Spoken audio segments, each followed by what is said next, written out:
Here. I'm here to do definitely part one of my August reading wrap up. I still have a week left in the month of August. And I wanted to get as much pre-filming done as I could. So I think I'm just going to talk about the last couple of reads, like maybe like Friday, and then just post that video for Saturday. But I wanted to go over most of the books that I've read in the month of August, and I actually wound up having a pretty good reading month. I wound up reading much larger books in the month so far, so they were a little bit longer reads, but I really enjoyed most of them, so that's pretty good. And I did actually complete one of the Time Warp YA book clubs. I'm still reading the other one. I'm still like in the middle of it, but I just wanted to give you guys my thoughts on these books first. So the first book that I wound up finishing in the month of August was Ninth House by Leigh Bardugo. This is an early arc. I'm actually borrowing it from my friend Sarah, who I'm returning it to tomorrow. So that is why I wanted to film this today, so I could physically show you guys.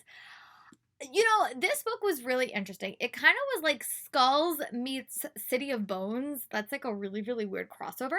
But I thought that the world building in this was super complicated. I did enjoy the character. She's definitely like a love to hate character at moments. Um, it's just a book that has a lot of world building and a lot of information, and it's a book you really need to focus on. And I felt like sometimes the world building was so over the top. I wonder if it could have been simplified a little bit. But I really did enjoy it. If this is a standalone, I'm going to be super upset because it was definitely ended on like a point where I'm like, okay, well, when am I getting book two? Definitely adult. There is a lot. I'm going to say that again. There's a lot of trigger warnings in this book. If you have any like personal questions, you guys could PM me or message me on Instagram. But I would say, sexual assault, drugs, rape, assault, death and murder as well is also in this. But just like it deals with a lot of harder issues. It's definitely like language is like also an issue if you're a younger teen and want to read everything by Leigh Bardugo. But I would say my rating is like a 4-star. I liked it. I didn't love it. But you know what? That's okay. I'm definitely gonna check out the sequel if we get one.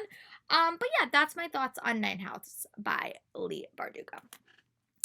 And then the next book I wound up finishing pretty quickly after Ninth House was The Starless Sea by Erin Morgenstern. Okay, this is probably the most unique book that I've read all year, and I really don't want to say a lot about it because I feel like this is a book that you guys should all go into like pretty much blind. But I will say this is definitely a book for book lovers, and I think if you really enjoy like complex worlds that you can't always predict where the story is going to go, I would really recommend this read. If you just like to read, if you like stories, if you were a part of the Harry Potter generation and you always wanted to get your letter late in life, I think this would be a great read. I thought it was a very complicated world. I really enjoyed it. It definitely was like an open ending, but that's okay. But I really wound up enjoying it. I wound up giving it 5 stars. I definitely have to check out The Night Circus by Erin Morgenstern.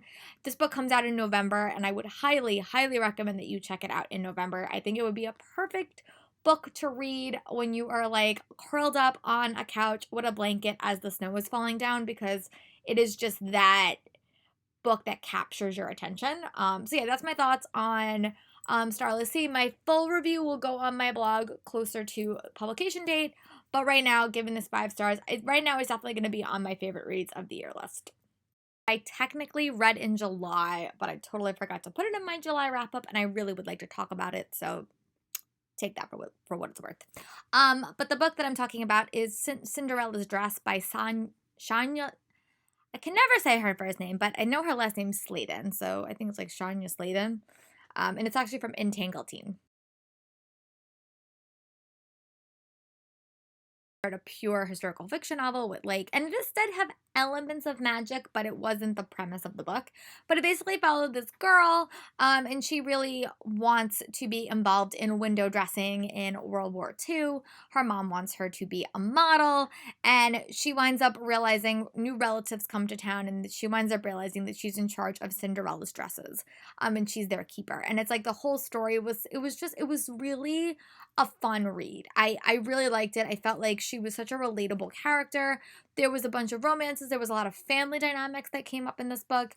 There was like mystery and intrigue. There's a sequel called Cinderella's Shoes, which I'm going to hopefully get at some point this year so I could finish out this duology. But I overall really found this book to be super fast paced and super compelling and just like a nice run of the mill story, I would say, that really looked at like a young girl's life in that time period. The one thing I did wish that they would have done is they wish they would have like put like dates so I could keep track of like when stuff was happening. They didn't do that, so I was always lost where I was in like the timeline of the story. But I wound up giving it 3 stars, and it was a perfect book to read like on the beach, because it was a very very easy to process story. But there was some like hints of magical elements, which I did enjoy. So I ended up giving Cinderella's Dress 3.5 stars.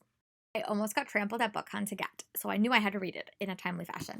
But I wound up reading American Royals by Catherine McGee, and oh my god, this book is by far one of my favorites of the month. I really, really enjoyed this book. I wound up giving it 4.75 stars for a review, but oh my god, this book was so well done. It basically follows like an alternative history of what happens if President George Washington was crowned king, and it kind of follows that. And you follow 3 very different females in this world. You follow Princess Beatrice, and her Princess Beatrice is one of the main point of views, and she's going to be the first queen. And then you follow her younger sister Sam, and then you follow Sam's best friend Nina, I think. Nina, and then you follow like the boy that was dating the brother. So you follow all of these characters, all these strong female characters that are so different, and it just really expanded the world. I really thought she built this world up so realistically, and it was so easy to see that this is how a story could go. Female ruler, kind of like a female president, and I was just captivated. I loved all the point of views. I think Sam was one of my favorites. I really liked her. The girls had very different personalities, but then there was a lot of dynamics between the girls that I really liked. The last like 75 pages of this book, I was like, oh my goodness, what is going to happen? And I need a book too. Like, I need to know what happens next. There was a lot of unexpected romances in this book. It was really, really good. I really liked it. Thought some elements were a little bit predictable, but I think she handled the 4 main point of views like really effectively. And yeah, I just really liked it. If you're looking for like, uh, like, I'm trying to think, like a dystopian novel, but is more realistic, I feel like this is really good. And the romances of it are very, very strong. And I wound up giving this 4.75 stars and highly recommend you check it out come September.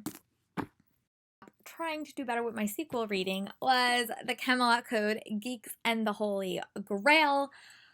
Boy, did I really like this book. I thought it was a really, really solid sequel. I loved how the Holy Grail was thing. It was definitely a sequel. I really enjoyed it. I liked how we got some new characters, and the only disappointing part was that we didn't get to see most of the characters that were featured in book 1, which made me a little bit sad. But I really was invested in the mystery, and I really liked it. I thought it was a solid adventure story, a definitely solid sequel. I loved, I really liked it. I mean, I'm definitely going to pass this book on to my kids that I work with, and my review will be up closer to publication date. This book comes out in October. And if you're looking for a book, if you're a teacher, I think I said this in like another video, but if you're a teacher and you're teaching, Arthurian myths, and you want like kind of like a supplement novel, the first one I would highly recommend. And if you're talking about the Holy Grail, this would be, it's kind of like, a nice interpretation of the story. But I really enjoyed it. There was a really, really solid adventure, and I really flew through it. So definitely going to be checking out book 3 when we get one from Disney. I'm trying to get better reading all of my Owl Crate books, like in the months that I get them. Like I read Sorcery of Thorns, and then I read Spin the Dawn. So I'm really trying to get better. And my next read after the one I'm currently reading is going to be the August book. But I actually wound up really enjoying this book. This book was a mix between Mulan and Project Runway, and I thought that was a solid, summary. I do admit that that part ended a little bit quicker than I would have expected. So the second half of the book, I would say, is almost like Potion Diaries, like when they're adventuring, trying to find ingredients. But yeah, I actually really like this book. The only thing that was a little bit disappointing about this book was that there wasn't a lot of secondary characters for me to become like invested in. So like I really loved my main character, but there wasn't enough characters for me to flesh out this world, and the few characters that we did get were not likable. So that's the only bad thing. The romance was a highly prevalent. This is a very, very major romance, but I did like it.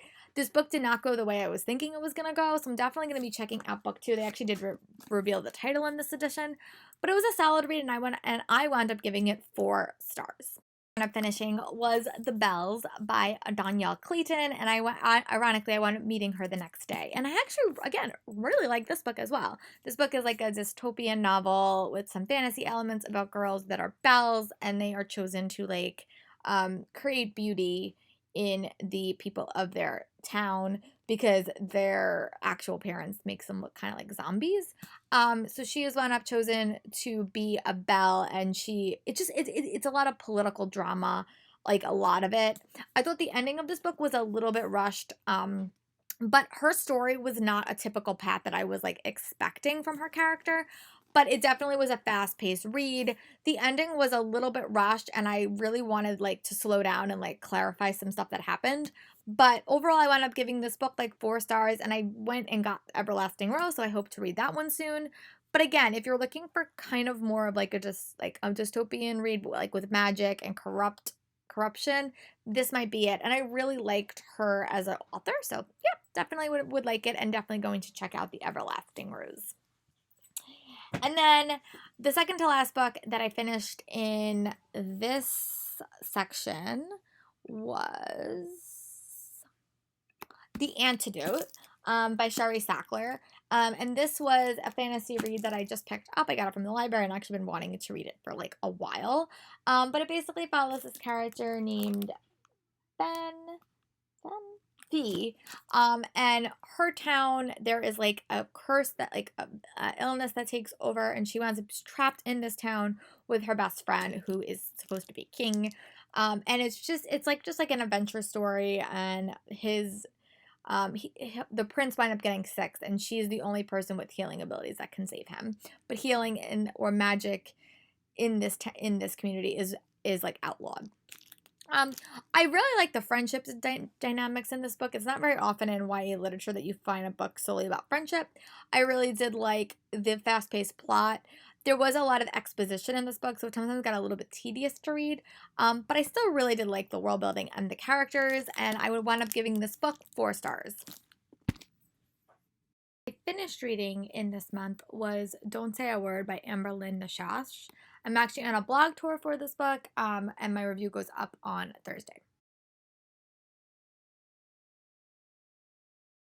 And her anti-hero series, and I actually wound up liking it. I didn't wind up loving it, but I'm learning I'm struggling with her character, with the main character in the story, because she's super unlikable, and she would make choices that I would not make.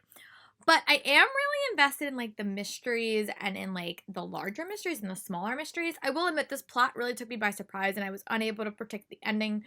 I really was shocked with where the turns the story took towards the end.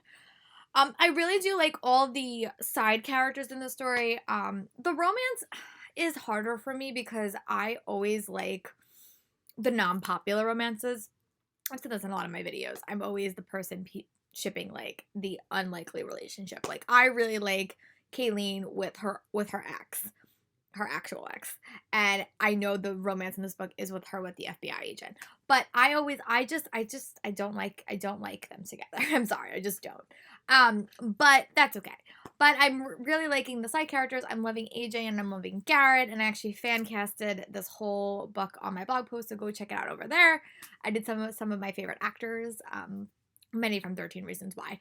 But yeah, so that's my thoughts on the first books that I read in the first half of the month. I am in the middle of listening to Tower of Dawn by Sarah J. Maas, Lord of Shadows by Cassandra Clare, and Keeper of the Lost Cities Everblaze by Shannon Messenger. I definitely hope to finish this book and Tower of Dawn by the end of the month. But yeah, so that's my review for the books that I read in the first half of the month. I really don't know how many books I'm going to get done with this week, but I hope quite a few. I am going to the city tomorrow, so hopefully I can read on the train back. from my house. And I'll talk to you guys in a couple of days for the rest of the books that I was able to tackle towards the end of August.